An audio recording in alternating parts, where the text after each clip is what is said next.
What's up guys, welcome to new Unreal Engine 5 tutorial. Today I am going to show you how to animate an object with the sequencer. It is going to be a very easy video to follow, so let's get started. But first, check out my new Unreal Engine 5 course with Game Dev TV on how to make a full stealth assassin game with blueprints. You will learn how to make a whole bunch of different mechanics that will turn you into a pro Unreal game developer. This course will supply you with all the resources and assets that you will need. So you can check it out right now through the link in the description. Alright, so I am going to create a very simple animation.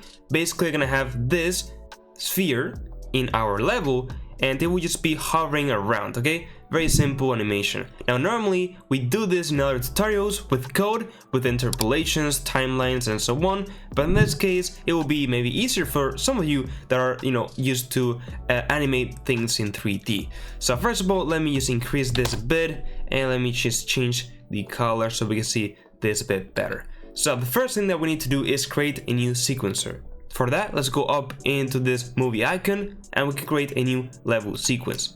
We want to select where we want to, save this level sequence, which will just be in the content folder. For me, will be okay. And let's name it something as sphere hover sequence, or in this case, you will rename it to whatever animation you're doing.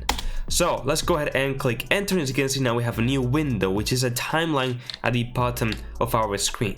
So now basically we have to add this new sphere into our sequencer. So let's just select it and drag it into this white space in our sequencer, and as you can see, we can do things with it. We have this new track with a transform. So now we extend this transform, we have access to its location, rotation, and scale, so we can do all kinds of things.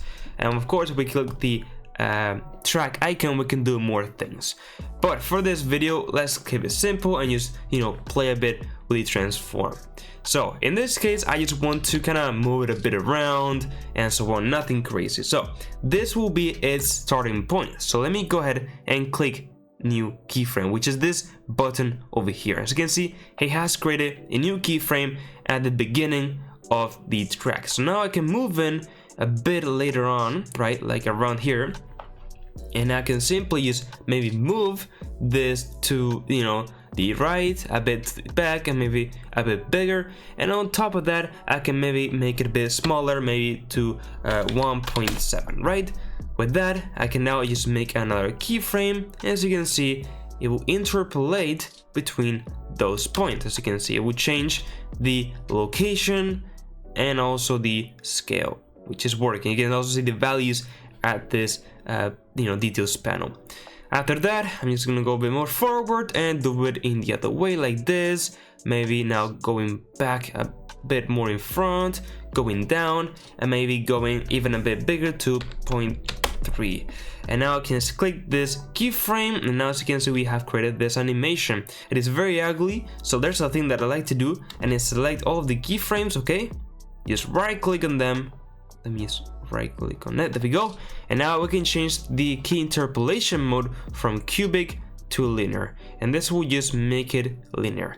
Now it still looks very bad and awful. Of course, I'm just doing a simple animation and I'm not really a professional animator, but you can see that we can start to animate things in the sequencer very easily. We can also just maybe move it like this, right? Move it like this, make it smaller, right, and just add a new keyframe. As you can see, it will start to do this sequence and all that stuff.